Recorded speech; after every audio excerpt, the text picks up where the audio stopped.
বলতে হবে রব্বে হাবলি মিন লাদুনকা যুরিয়াতান তাইয়্যিবা, আল্লাহ তোমার পক্ষ থেকে আমরা চাচ্ছি একটা সুন্দর ছেলে দাও, যেই ছেলে এই দিন জীবিত করতে পারবে, এই সমাজকে উৎখাত করতে পারবে, যে নাজায়েজ হারাম সমাজ, এরকম সমাজকে তুলে দিতে পারবে, আল্লাহ রাসূলের সমাজকে নিয়ে আসতে পারবে, এরকম ছেলে তুমি আমাকে একটা দান করো। যুবক, তোমার কথা তো শুনে আমাদের অবাক হতে হয়। যেদিন তোমার স্ত্রীর পেটে বাচ্চা এসেছে সেদিন থেকে তুমি ভাবছো ছেলেকে আমার ইংলিশ মিডিয়ামে পড়াতে হবে। তোমাদের দুইজনের হিসাব আমরা ভালোভাবে বুঝি, বুঝার পরে মনে হয় যে তোমাদের জীবন বরং তোমার আব্বার জীবনটা ওই গল্পটার মতো। ওই যে তুমি একটা পদ্য পড়েছিলে, একজন বাবু একটা নৌকাতে উঠেছে, মাঝি, বাবু আর মাঝি। একটু পরে বাবু বলছে, মাঝি চাঁদ কেন বাড়ে কমে রে, বলতে পারিস? তো মাঝি বলছে, বাবু এসব কি আর জানি আমি? তাহলে তোর জীবন চারায় নাই মিছে। একটু পরে, এটা কি বলতে পারিস? না। তোর জীবন আটা নাই মিছে। এটা কি বলতে পারিস? না। তোর জীবন 12 আনাই মিছে। ইতিমধ্যে বাতাস উঠেছে, নৌকা দুলে উঠেছে।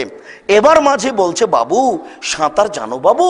তো বাবু বলছে, না রে মাঝি, না, আমি তো সাঁতার জানি না। ও বাবু, এখন কেন কাবু? এখন দেখি তোমার জীবন 16 আনাই মিছে, তোমার বাপের জীবন 16 আনাই মিছে। টাকাও লস, আপনার ছেলেও লস, জাতীয় লস, সবার জন্য এটা একটা বিপদ। এই ছেলে হলো কুসন্তান, এই ছেলে হলো কুসন্তান।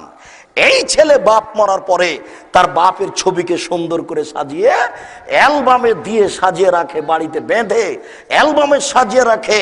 এটা শিক্ষিত ছেলে নয়, এটাই কুসন্তান, এটাই অশিক্ষিত ছেলে। সুসন্তান কে তাহলে? সুসন্তান হচ্ছে ওই যেই ছেলে বাপের কবর দিয়েছে, বাড়িতে একটা 5 ফুট সাইজের ছবি ছিল, সেই ছবিটাকে একবারে টুকরা টুকরা করে ছিঁড়ে ফেলে কবরস্থানে গিয়ে বলছে, রব্বির হামহুমা কামা রব্বায়ানি সাগীরা, হে আমার প্রতিপালক, তুমি আমার পিতা মাতাকে দেখো, বাল্য অবস্থায় তারা যেভাবে আমাকে দেখেছিল। রব্বিক ফিরলি বলে বলে দাইয়ে, হে আমার প্রতিপালক, তুমি আমাকে ক্ষমা করো, আমার বাপ মাকে ক্ষমা করো। আল্লাহুম্মা গফিরলি আবি ওয়ারফাদার জাতাহু ফিল মাহদিন ওয়াফসালাহু ফি কবরিহি ওয়া নাব্বির লাহু ফিহি।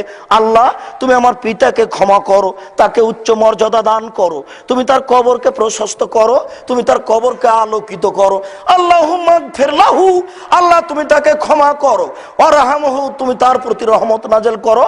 ওয়াফিহি, তুমি তাকে মাফ করো। ওয়াফি আনহু, তুমি তার প্রতি নিরাপত্তা অবতীর্ণ করো। ওয়াকরিম নুজুলাহু, তুমি তাকে দামি সম্মানী খাদ্য খেতে দাও।